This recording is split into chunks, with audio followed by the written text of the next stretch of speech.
Assalamualaikum warahmatullahi wabarakatuh. Apa kabar anak-anak bapak semua?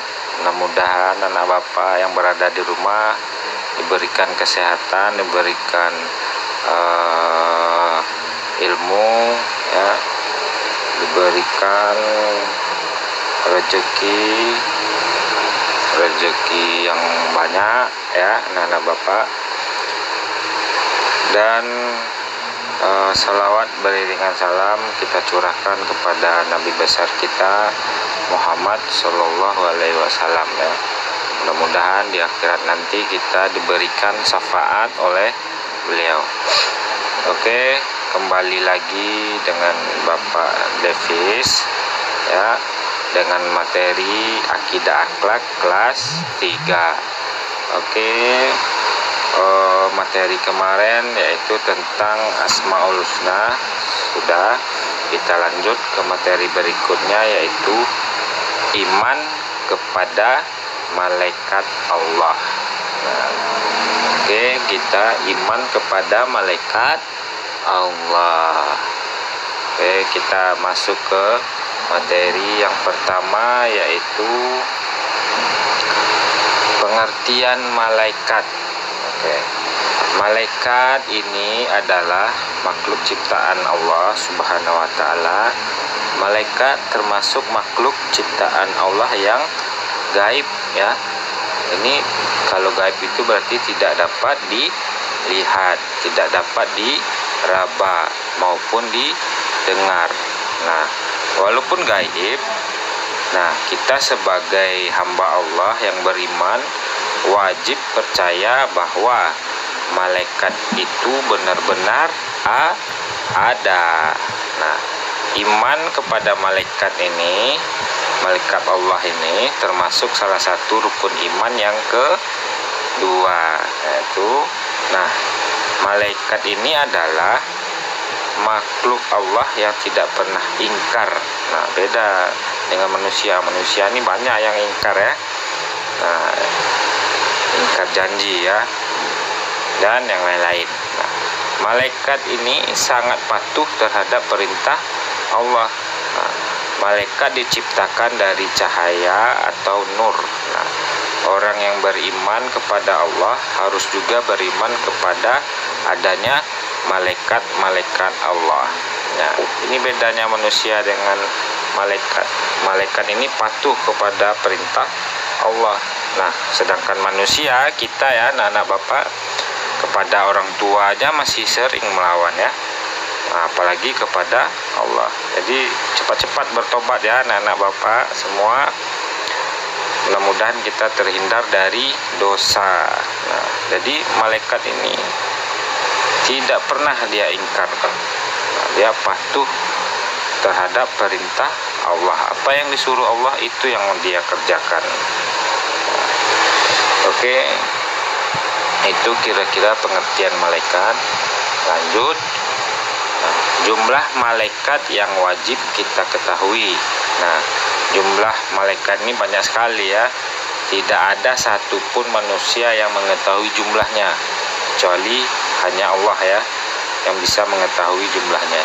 Seperti disebutkan dalam Al-Quran surah Al-Mudaththir ayat ke-31 surah ke-74, ya. Nah, dan tidak ada yang mengetahui bala tentara Tuhanmu kecuali Dia sendiri. Dia sendiri itu adalah Allah.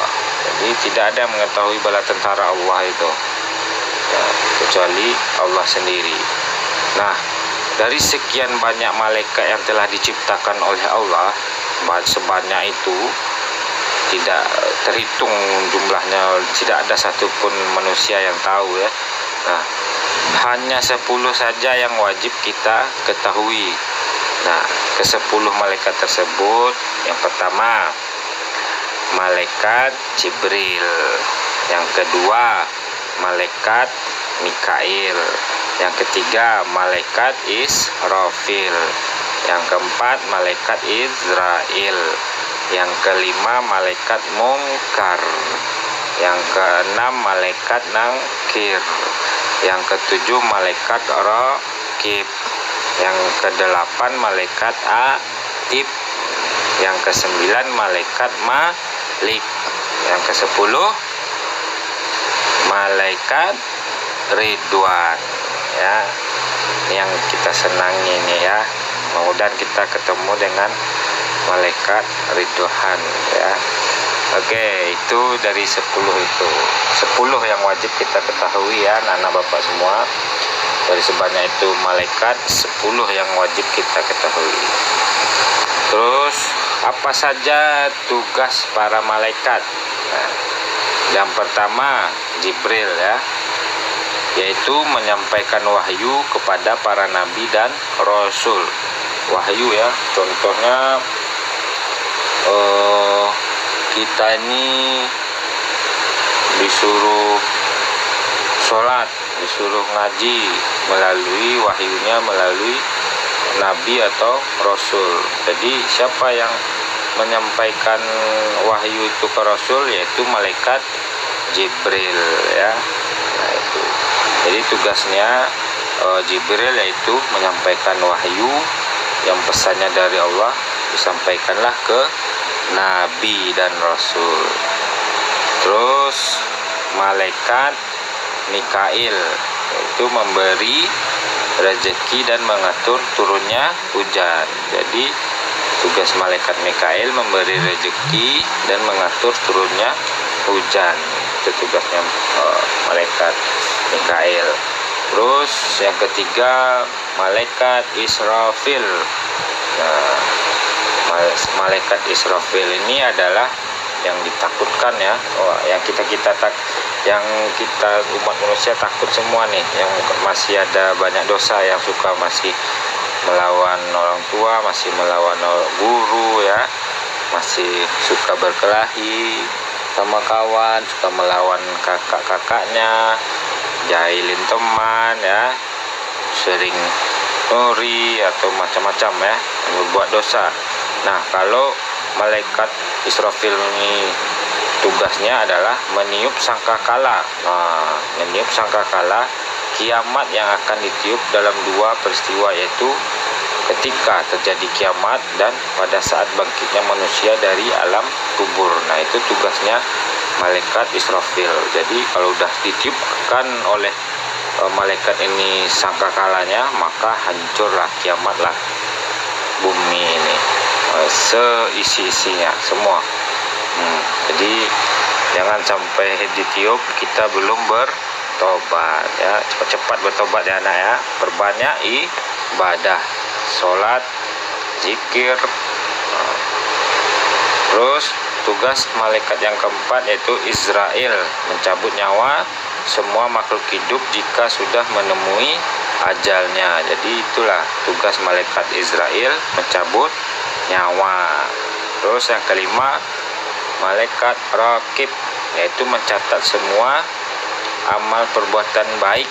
Nah, yang keenam Atib, mencatat semua perbuatan jelek. Nah, Raqib dan Atib itu mencatat perbuatan baik dan perbuatan jelek.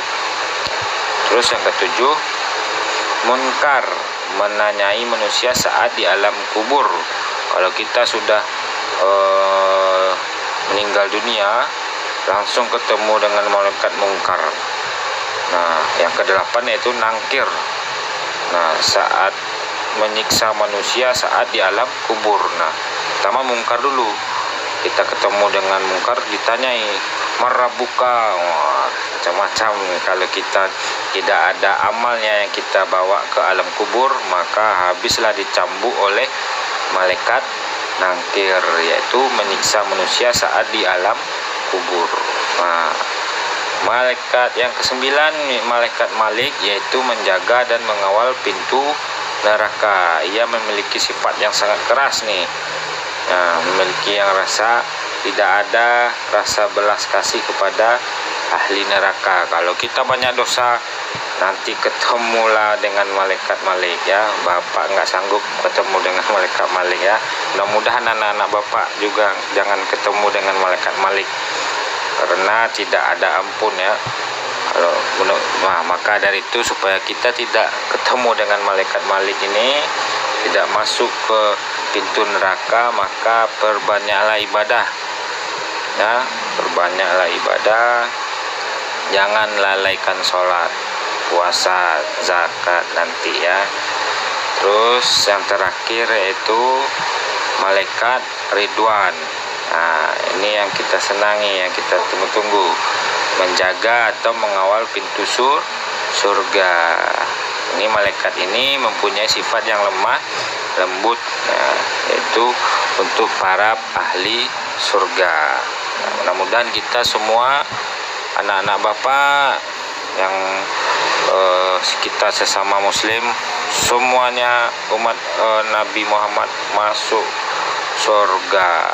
Amin ya rabbal alamin. Mudah-mudahan ya. Terus lanjut sifat-sifat malaikat. Malaikat berbeda dengan manusia dan makhluknya yang lainnya, baik sifat maupun asal penciptanya. Malaikat ini diciptakan dari apa tadi?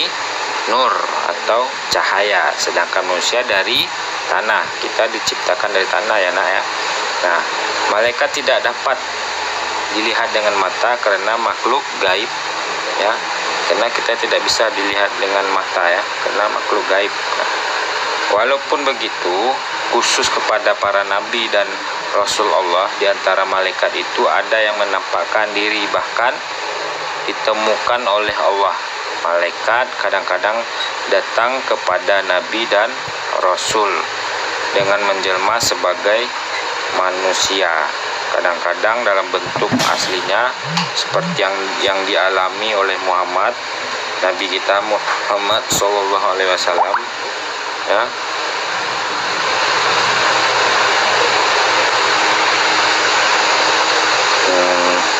Ketika menerima wahyu, malaikat Jibril yang menyampaikan wahyu kepada Nabi Muhammad SAW kadang-kadang datang dengan menjelma sebagai manusia dan kadang-kadang datang sebagai bentuk aslinya.